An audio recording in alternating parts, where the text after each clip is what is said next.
APK fayllardan himoyalanishni 30 soniyada o'rgataman. Birinchi Play Marketga kirasiz. Va mana bu yerdagi profilingizga kirib, biroz pastroqqa tushsangiz, Play Protect bo'limi chiqadi va unga kirganimizda mana bu yerda yo'qish tugmasini bosamiz. Himoyamiz mana shunaqa ko'rinishga keladi. Keling buni amalda sinab ko'ramiz. Bugun noma'lum shaxsdan menga to'ylar fotolar deb APK fayli keldi. Shuni o'zi bosib ochib ko'ramiz. Bu yerda ilovani o'rnatmoqchimisiz deb mendan ruxsat so'ramoqda.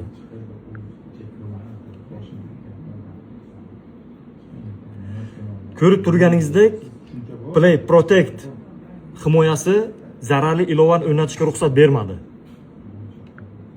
Va mana bu yerda ilova o'rnatilmadi degan yozuv chiqdi. O'z pulingizni o'zingiz asrang.